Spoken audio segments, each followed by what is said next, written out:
Texas A&M was one of the most disappointing teams of the entire 2022 college football season. A 5-7 record, losing record for the first time since 2009, missing a bowl game, a home loss to App State, injuries all over the place, especially offensively. It was just one of those anything that could go wrong did go wrong type of seasons for Texas A&M. Now, I'm not completely removing them from blame, because even prior to last season, there has been some fair criticism of Texas A&M, which showed up again last season in terms of the offensive performance, particularly at quarterback. Some criticisms of Jimbo Fisher, how he's running the team, how he's handling being head coach and offensive coordinator, or handling the play calling responsibilities. Now, he's, of course, made some big changes this offseason. We'll see how that plays out for 2023. In today's video, we're going to take a look at Texas A&M, their roster, their coaching staff, and then we're going to put the schedule up on the screen and go through it game by game. And I'm going to give you a winner and a loser for every single week.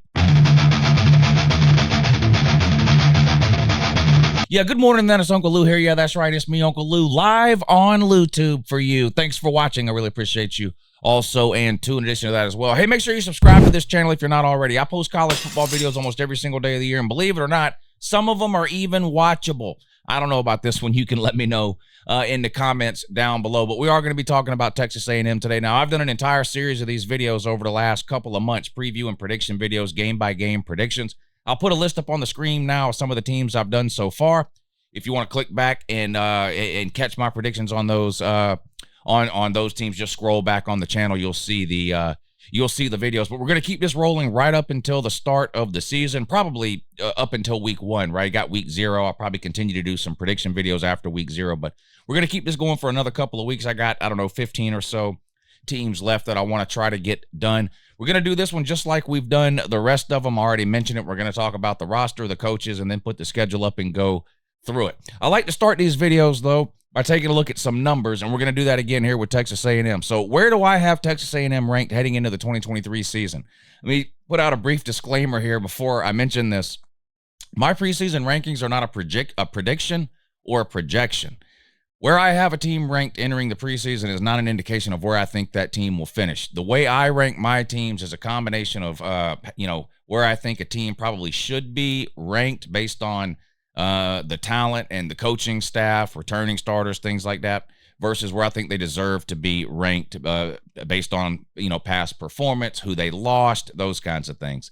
I've got Texas A&M unranked. Now, I'm telling you right now, I believe in Texas A&M from a talent perspective. I think they have top 10 talent. And I think if they get it together offensively, they could potentially finish in the top 10. So me having them unranked right now is not an indication that I think Texas A&M is going to have a terrible team. And I think you'll see that once we get to the schedule prediction at the end. But given what they had last year, the fact that we don't really know how it's going to work with Bobby Petrino. They got Connor Wegman, the quarterback, coming back from injuries, got a bunch of talent. They lost their best offensive player, A-Chain, to the draft. It was hard for me to find a spot for them in the top 25 preseason-wise, although I do expect them to make their way into the top 25 during the season, but I've got them unranked right now. The AP ranking came out a few days ago. They had them, I think, at 23. The coaches ranking had them at 25. What about total wins, right? The Vegas win total. What's the expected number of wins for Texas A&M in 2023? This is a betting number, and Vegas has this number at 8. So you can either bet on Texas A&M winning more than 8 games, which of course would be 9-3, 10-2, 11-1, 12-0, or you can bet on Texas A&M winning less than 8 games, 7-5, 6-6, or like last year, 5-7. So this isn't a guarantee. It doesn't mean, obviously, that Texas A&M is going to win 8 games. It just sort of gives you a general indication of the betting public's feeling about Texas A&M.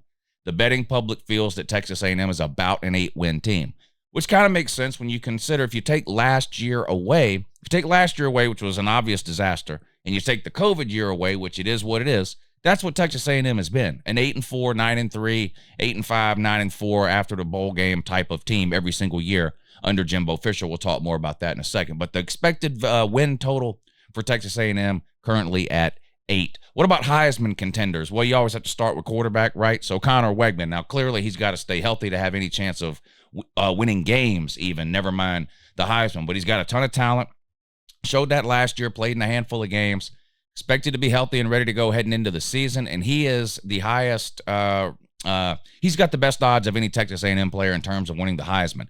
Now, it is a long shot still at plus 4,500. That puts him about 20th in the Heisman odds heading into the season. And to give you just sort of an idea of how far down that is Heisman-wise, Brock Vandagriff has about the exact same odds as Connor Wegman, and Brock Vandagriff is a backup quarterback.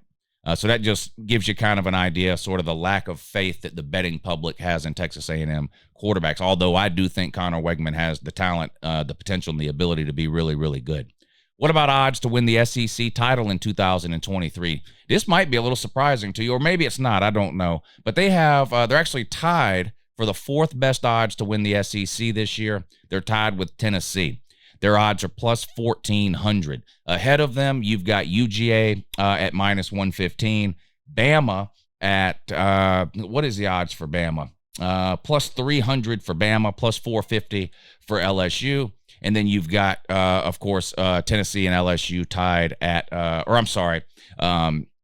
Texas A&M and Tennessee tied there after that at plus 14. I feel like I made a mess of that. So UGA's got the best odds to win the SEC. Bama's got the second best odds. LSU's got the third best odds.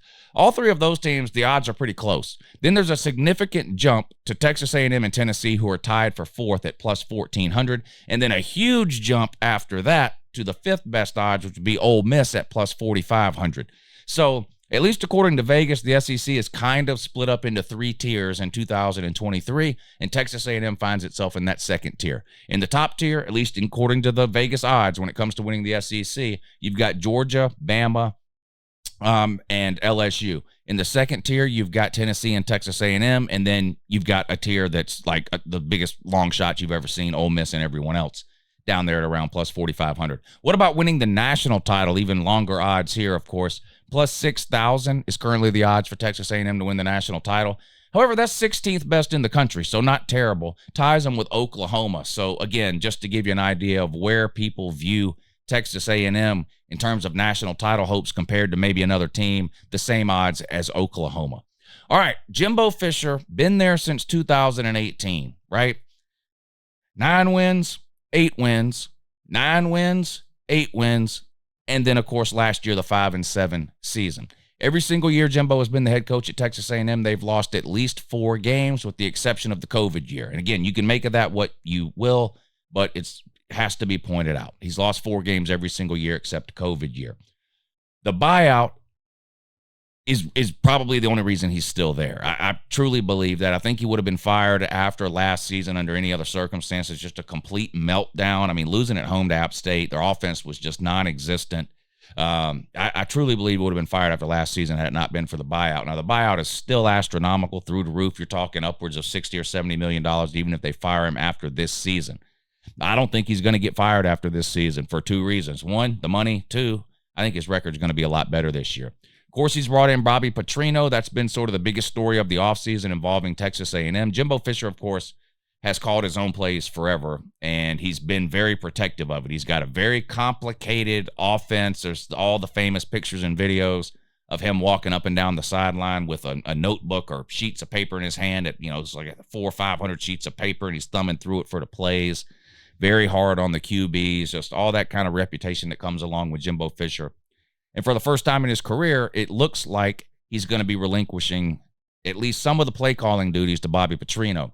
I think we're all kind of anxious, and we're all going to have to just kind of wait and see how this plays out over the course of the season offensively with Bobby Petrino calling plays.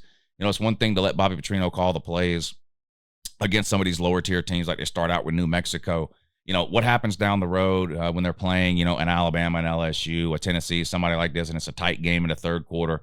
Does Fisher really keep that sort of hands-off approach offensively and let Petrino continue to call the plays? These are just kinds of things that are on people's minds, what people are thinking about, what they're looking for Texas A&M in 2023. Let's talk more about the offense. 101st in scoring last year. That's just not acceptable. Just not going to get it done in any league, never mind in the SEC. Just a pitiful offense last year. Again, I'm not telling anybody anything they don't know. Maybe you didn't know they were 101st, but anybody who watched or paid any attention at all to college football last year understands how bad Texas A&M's offense was, 101st in scoring. So what has to happen to get it better? Well, number 1, they got to stay healthy. Number 2, the relationship between Fisher and Petrino has to be a good one. I think those 2 things are key. At quarterback, Connor Wegman is back. Only played in 5 games last year due to injury. Looked good at times when he played. He's been there for a couple of years now. you would expect an increased level of play for Connor Wegman heading into 2023. I think he could have a pretty good year. He's going to have a couple of really good wide receivers to throw the ball to, Evan Stewart and Aeneas Smith. Again, injuries last year there really derailed the wide receiver group. You're going to see that as a pattern and a theme as we go through the offense and the defense. Injuries everywhere last year for Texas A&M really hampered them. Bad. Moose Muhammad there this year, back with the wide receiver group as well. At running back, they do lose A-Chain, and there's no sugarcoating it. That's a player that can't be replaced this year by any one other player on the team. I know Texas A&M has recruited great, and we're going to talk about Ruben Owens in a second here, but there is absolutely no running back on this team who can or is going to give Texas A&M what A-Chain gave them last year. Not one running back. You're going to see sort of a running back by committee approach, I think, at Texas A&M. I love Ruben Owens. I think he's going to be a great running back, but he is a true freshman. And a lot of the same things I've said about Justin Haynes, Alabama's incoming freshman running back, also apply to Ruben Owens. I think both of those running backs are going to be really, really good. But transitioning from life in high school to life in the SEC can be a little rough no matter how good you are. I expect both of those players, Justice Haynes at Bama and Ruben Owens at Texas A&M, to play a lot early and often. I expect both of them to be pretty good. Neither one of them is going to be sort of the type of player that just can put a team on their back in year one, I don't think. It's going to be more of a committee approach, I think, for Texas A&M. They got a couple of other running backs returning, Amari Daniels, Le'Veon Morse, is that his name? Anyway, the two of them combined only had about 350 yards last year.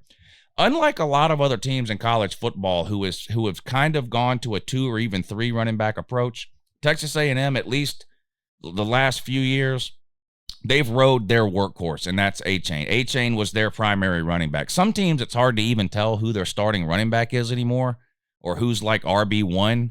A lot of teams now, it's more like an RB1A, RB1B. They split carries pretty close to 50-50. Texas A&M hasn't done that.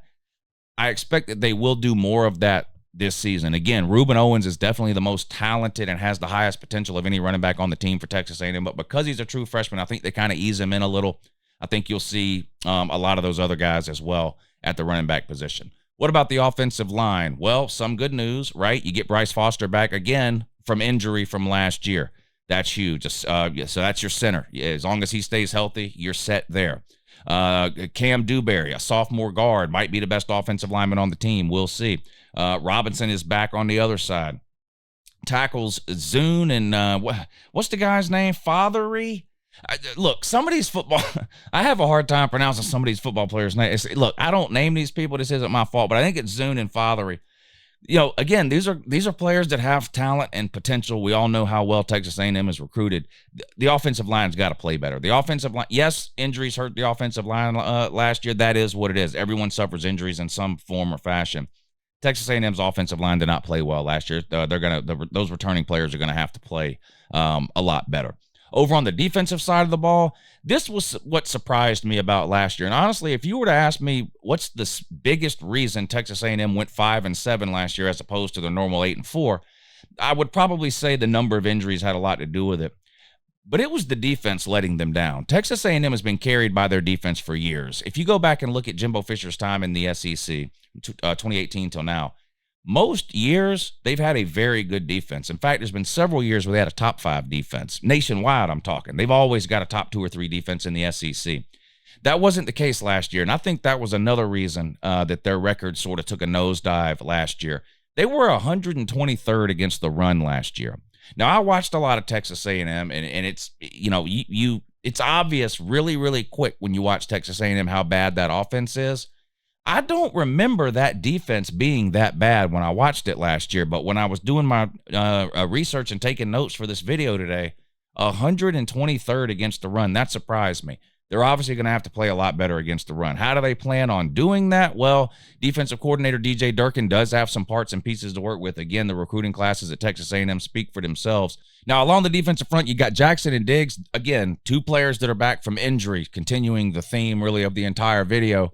They're going to have to play at a high level. Missing time last year obviously hurt and led to some of the problems Texas A&M had stopping the run, but you get them back, they're healthy, they should have good seasons, and some very, very talented young players. Nolan, Turner, Stewart. I mean, the list of freshman and sophomore talent at Texas A&M is really second to none to any other team in the country based on their recruiting classes over the last few years. At linebacker, Bissell and Cooper have got to play a lot better. Again, this gets back to maybe some of the problems they had against the run last year. They're back, but they got to play a lot better. They bring a transfer in from Jackson State as well. Actually, is it Jacksonville State? It might be Jack. I abbreviated it, JAX. So I don't know. It's either Jackson State or Jacksonville State. I don't know. I know what I'm doing, I promise. Anyway, the bright spot when it comes to Texas A&M's defense, though, the secondary. They were amazing against the pass last year as a defense and could be even better in 2023. They led the nation in pass defense last year. Their senior safety, Richardson, is back. He's a superstar. They've got young talent again everywhere in the defensive backfield, and they brought in a five-star out of the or a former five-star out of the transfer portal from North Carolina, and Tony Grimes, to play corner. They've got potentially 5 or 6 NFL players in their secondary. Their secondary should be really, really good. All right, here it is, the 2023 Texas A&M college football schedule. We're going to go through this game by game. Try to predict the winner for every single week. You know, making these prediction videos, it's one thing to kind of look at a team and a schedule and go, looks like they're probably going to go 8-4 or probably going to go 10-2. Trying to pinpoint the exact wins or losses, that becomes much more difficult. But we're going to attempt to do that here today with Texas A&M. Now, they start out with at home with what should be kind of a warm-up game against the New Mexico Lobos. I'm going to go out on a limb here and say Texas A&M wins this game. I would expect Texas A&M to want to score a lot of points in this game. I think people are looking for Texas A&M to do that. I think a good offensive performance, albeit against a bad New Mexico team, will give Jimbo Fisher and Bobby Petrino a little bit of breathing room, at least from the media, in terms of questions they're constantly been asked all offseason, and I'm expecting will continue on into the season. Defensively, they should have no problem slowing down and even stopping New Mexico in most cases. This should be a lopsided win to start things off for Texas A&M. They're 1-0. And then one of the bigger non-con games of the offseason, or at least one of the more interesting ones, Texas A&M at Miami. This is round 2 of a 2-round series between Texas A&M and Miami, played at Texas A&M last year. Miami, like Texas A&M, struggled mightily last year. Very disappointing season for them. And this feels like an important game to me for both teams, right? It seems like both teams desperately need this win for public relations reasons, right? Just fans in general, just the college football public are looking down on Texas A&M. They're looking down on Miami based on the way their seasons went last year. It feels like the loser of this game is going to suffer from point and laugh disease. Like, it just seems like a lot of people are going to, in other words, let's say Texas A&M loses, right? I think the storyline's not going to be that Miami won. The storyline will be, oh my God, Texas A&M lost to a terrible Miami team. Same thing other way around. If Miami loses, the storyline won't be that Texas A&M won. It'll be, wow, Miami must be terrible again. They lost to that 5-7 Texas A&M team. Now, I happen to think that both Miami and Texas A&M are both going to be way better than what they were last year. So none of that actually matters. But I feel like that's what the talking points will be coming out of this week 2 game. The good news for Texas A&M, I think you get the win. You go on the road, you beat the Miami Hurricanes. I say it's on the road. You do have to travel there. Miami doesn't have a home field stadium. They rent out the Dolphins Stadium for 6 or 7 Saturdays during the fall. So they too have to travel to this game. They just don't have to travel as far as you. But I think Texas A&M goes on the road and gets a close win against a much improved Miami team. Tyler Van Dyke at Miami, much like Connor Wegman at Texas A&M. Tyler Van Dyke was hurt last year too. Hard to remember this, but heading into last year, so in other words, this time last year, Tyler Van Dyke, the Miami quarterback, was 4th in the HEISMAN odds. 4th. When healthy and when surrounded by the right players and running the right offense, Tyler Van Dyke can be good. Texas A&M's pass defense, I think, gets the better of them in this game. I've got Texas A&M winning at Miami. You're 2-0. You come back home, you take on Louisiana Monroe. The Warhawks, again, should be a kind of name your number game. Texas A&M should be able to go out and put on an offensive display for the home crowd, something I think they're desperate to see. And then you open up SEC play at home against Auburn. Hugh Freeze takes over at Auburn. Quarterback issues there, that's huge for any team. It's particularly huge for a Hugh Freeze coach team. For Hugh Freeze to be at his best, for him to have a chance of beating sort of the upper echelon teams that are more talented than him, which we've seen him do plenty of times at Ole Miss, and will have the ability to do at Auburn at some point down the road. I don't think it will be this year. I think the quarterback issues are really going to hamper Auburn and Hugh Freeze in year one, and I definitely don't think Auburn's got what it takes to go on the road early in the year, year one with Hugh Freeze to beat Texas A&M. I think Texas A&M beats Auburn, starts the season 4-0. Then you have sort of a rivalry game, I guess, Texas A&M and Arkansas. This is played in Dallas every year, or Arlington, Jerry World, I think this game is played. It's been a good game over the last several years, and I think it's going to be a good game again. I think Arkansas is going to be pretty good along the lines of scrimmage. KJ Jefferson returns for what seems like his 100th year, and Arkansas loves to run the ball, and they're a physical team. They run it with their running backs. They run it with the quarterback. Texas A&M had better figure out a way to be a whole lot better against the run before this game is played than they were last year, or they could definitely lose this game against Arkansas. Now, Arkansas's got a ton of turnover, and that does worry me. About half of their coaching staff turned over, and I think they lost about 20 players to the transfer portal. Now, obviously, that means they've been able to replace all those players, and in some cases, they've replaced them with better players, so it's not all bad. I worry about the continuity, though. I have a feeling Arkansas finds a way to get this win against Texas A&M, and obviously Texas A&M could win this game. This is one of those coin flip type games to me. You're going to see as we go on through this schedule. I definitely give Texas A&M the benefit of the doubt in some future games this season. Unfortunately, this isn't one of them. I think you kind of get caught in a look-ahead situation to the Alabama game the next week, and I think Arkansas sneaks up on you and gets a win. Texas A&M's first loss of the season. And then you host Alabama. And I think this will be a huge game because I just don't see any way. I don't think Texas A&M is going to have more than one loss. Clearly, I can be wrong about any schedule I do. I find it hard to believe, though, that Texas A&M is going to enter this game with more than one loss.